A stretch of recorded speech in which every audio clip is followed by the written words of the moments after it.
Why are you looking at me like that? I just had this conversation with a different friend of mine about this same topic.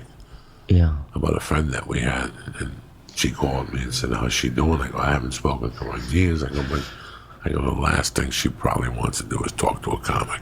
Yeah. And I go, she goes, "Why?" I go, "Dog, everybody banged her." Yeah. It got to the point, I remember one night I was over there like at 9. I was already living with Terry, guys. This is when I knew this girl was crazy, and she called me one morning. Okay, just real quick about Terry. Yeah. When I found out years ago that you were seeing her, I couldn't believe it. Yeah. Because she was like the hottest waitress we had, right? I go, she's fucking that guy? I was just unbelievable. I'm just so happy that... So... Yeah. I mean, imagine though, like the hottest one. What the fuck are we saying? I don't know. I was right there, goddammit.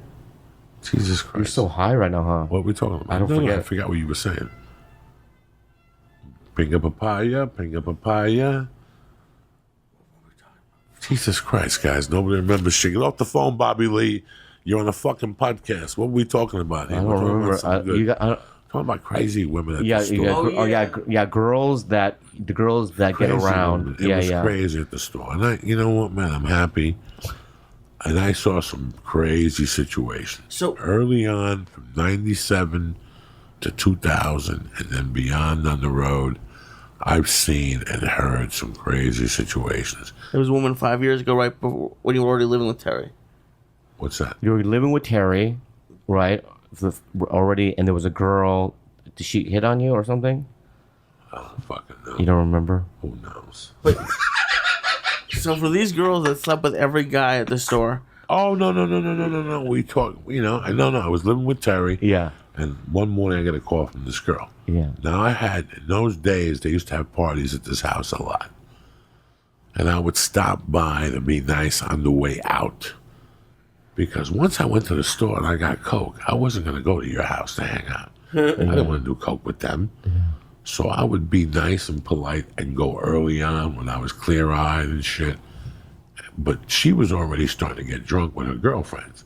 And I would go in and say, "Hi, how you guys doing?" And I go, "Listen, I got a 10:30 at the store. I wouldn't have a spot till 11:45.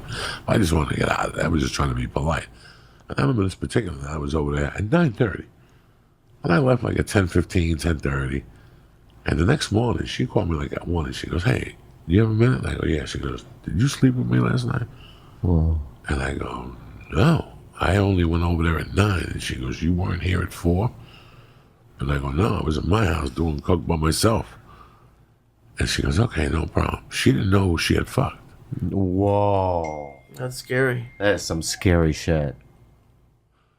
And every comedy scene has one. That's why I'm with just Kalila. That's why 5 years. Well, it took a long time, Bobby, but I cannot do it anymore. No. Who could do it? I cannot do it anymore. After 40, you have to feel bad. If you really abuse women like that after 40, at 40, if you look at a woman and go, "You know what? I could be her dad."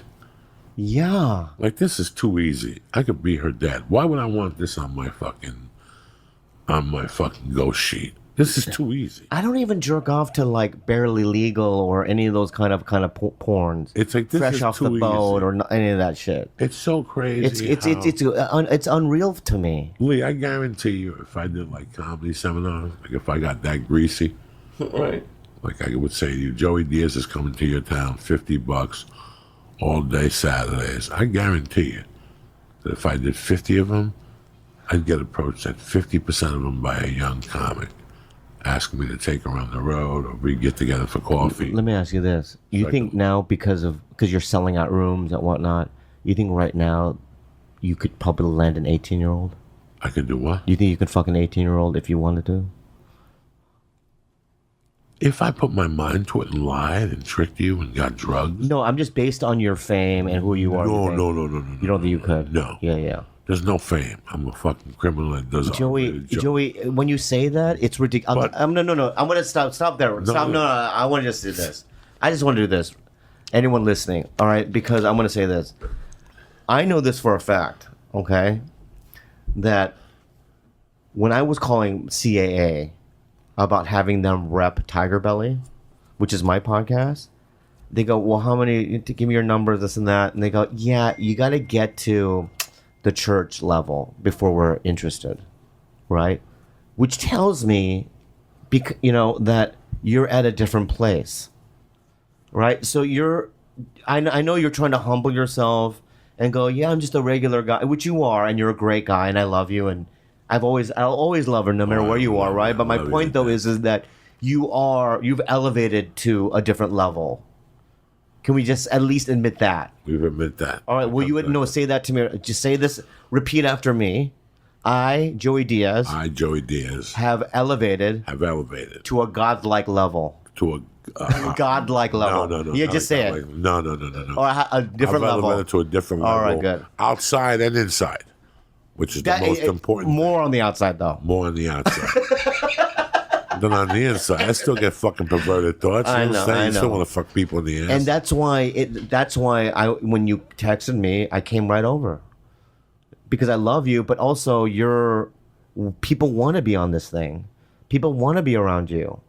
You deserve everything that you have. I won't be around you. I know. You came into my house a couple weeks ago. You know what's crazy, Bobby? Like, the difference between 15 years ago and now is that you would go up to the store at 8:01, and I'd be at 8:04. Yeah. And that was it. Explain to Lee what it's like to go up there at 8 o'clock in those days.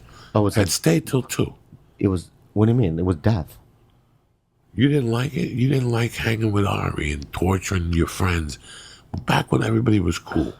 Back when you used to drive up to San Diego with your beautiful little brother. Here's what it is. I'm going to tell you what it is.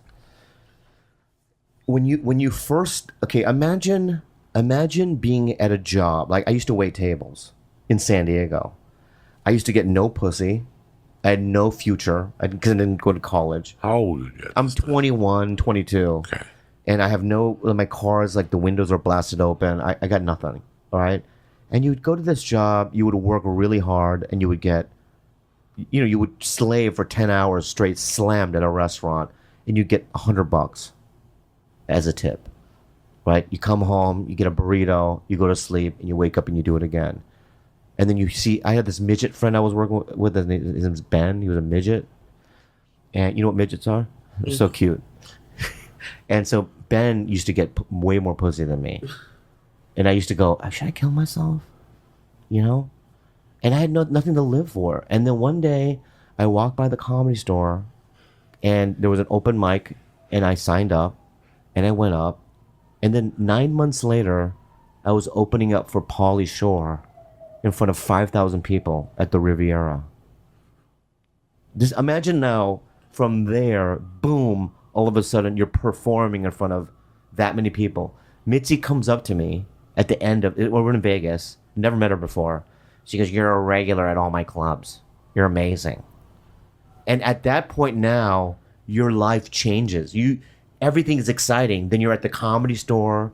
You show up. You run into guys like Dice Clay.